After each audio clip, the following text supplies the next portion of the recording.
berisikan deskripsi tentang desain industri. Yang kedua, karya yang dilindungi yaitu material dari jenis karya yang dilindungi.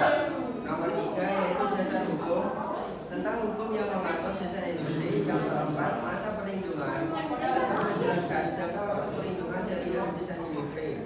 Yang kelima, syarat dan prosedur pengajuan yang berisikan langkah-langkah mengajukan perlindungan.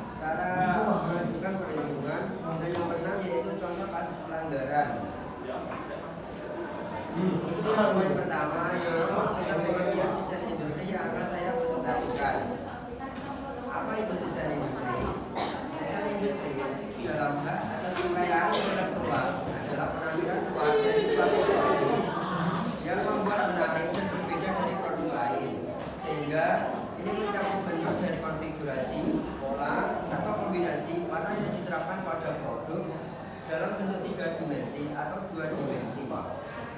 Untuk tujuan perlindungan dari desain industri adalah untuk memberikan hak eksklusif kepada pemilik desain yang membantu mencegah orang lain meniru atau menjiplak desain tersebut, sehingga dapat menambah daya tarik komersial pada suatu produk tersebut.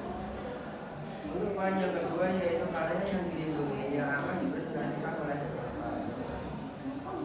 selanjutnya karya yang dilindungi. Beberapa karya yang dilindungi desain industri: 1. Produk konsumen, 2.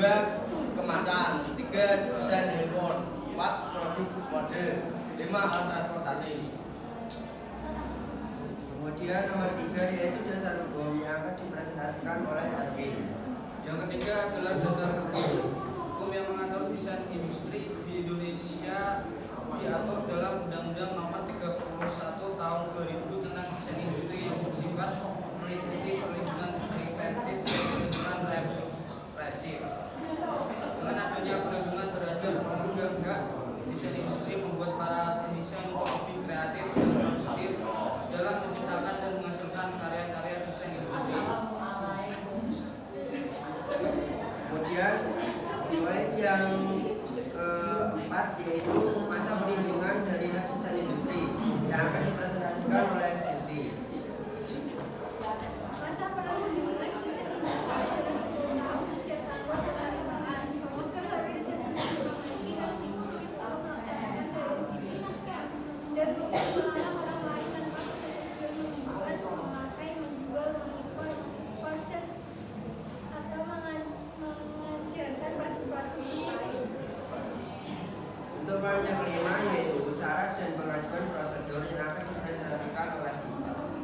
Syarat permohonan pendaftaran desain industri. Untuk syarat perorangan, yang pertama scan atau fotokopi KTP pemohon, yang kedua scan atau fotokopi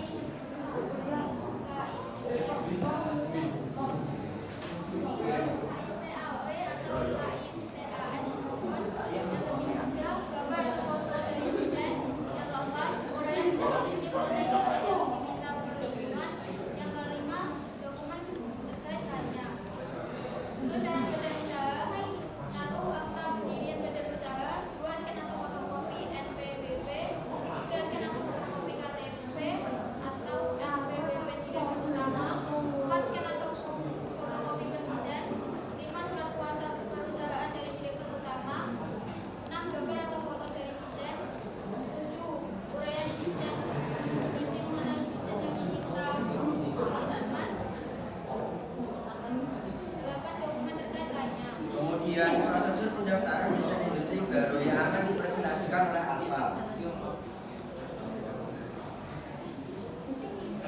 1. Registrasi akun desain industri.dgip.go.id. 2. Klik tambah untuk membuat permohonan baru. 3. Isi seluruh formulir yang tersedia. 4. Unggah data dukung yang dibutuhkan. 5. Pesan kode pembayaran dengan klik generate kode billing. 6. Lakukan pembayaran sesuai dengan kode billing maksimal pukul 23.59 waktu Indonesia Barat di hari yang sama. 7. Jika semua dirasa sudah benar, klik selesai. 8. Permohonan Anda sudah diterima oleh DJKI. Selanjutnya ada data dukung yang diunggah. 1. Gambar desain industri. 2. Uraian desain industri. 3. Surat pernyataan kepemilikan desain industri. 4. Surat kuasa. 5. Surat pernyataan pengalihan hak. 6. Surat keterangan UMK. 7. SK akte kelahiran, akte pendirian. Yang keenam yaitu ada contoh kasus pelanggaran dari desain industri. Yang pertama ada contoh kasus pelanggaran dari desain industri dalam negeri yang akan dipresentasikan oleh Erwin. Satu kasus dalam negeri pada April 2016, Tony menggugat Gunawan karena menggunakan desain film buku miliknya tanpa izin. Tony memiliki hak desain terdaftar dari 3 Agustus 2007 hingga 3 Agustus 2017. Tony mengklaim mengalami kerugian 700 juta. Pengadilan Negeri Bogor memutuskan Gunawan bersalah melanggar Undang-Undang Desain Industri dan menjatuhkan hukuman penjara 1 tahun. Lalu yang terakhir yaitu contoh kasus pelanggaran desain industri yang dari luar negeri. Perusahaan asal Florida, Tupperware Brands Corporation, menemukan penjualan botol bermerek Biolive yang diduga melanggar hak desain industri mereka. 6 pengusaha yaitu Mariana, Retno Palumbi Komunitas Diri atau Live, Ivan, Yuni Indrawati, Riza, Julina Amri, dan Kezia Dina Sofiana terlibat dalam penjualan botol tersebut. Tupperware menggugat mereka di Pengadilan Negeri Semarang. Hakim memutuskan bahwa Maria dan kawan-kawan harus membayar ganti rugi sebesar 125 juta untuk kerugian material dan 250 juta untuk kerugian imaterial. Total yang harus dibayarkan oleh pihak Marina dan kawan-kawan yaitu sebesar 375 juta. Sekian dan terima kasih presentasi dari kelompok kami. Silakan teman-teman yang ingin ditanyakan.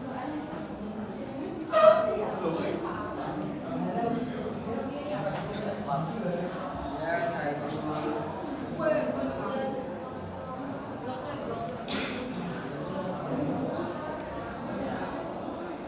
saya Bapak Saiful Ihsan dari Presiden Bogor.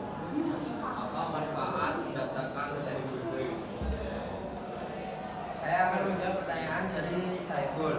Manfaat dari mendaftarkan desain industri bagi perusahaan yaitu dapat melindungi desain dari industri yang dihasilkan dari perusahaan, menghindari hal negatif seperti ada perusahaan lain yang menjual desain tersebut, dan untuk menambah nilai produk dari perusahaan tersebut.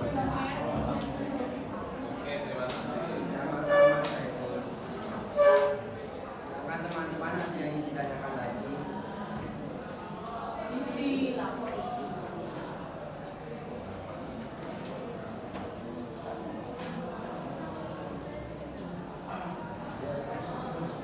Ya, Chelsea. Saya Chelsea Pandra dari Presiden 6. Bagaimana peran desain industri dalam meningkatkan nilai tambah produk di pasar global? Bahasa apa?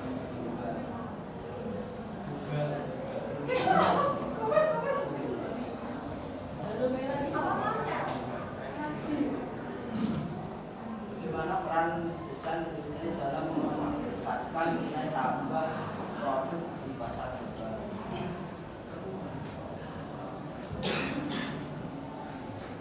Saya akan menjawab pertanyaan dari Chelsea. Untuk peran desain industri dalam produk global yaitu seperti melindungi desain industri seperti kasus yang dari luar negeri seperti perusahaan dari Florida yang mengklaim bahwa Mariana dan kawan-kawan melakukan penjualan botol yang bermerek Biolive yang sama dengan produk dari perusahaan Florida tersebut, sehingga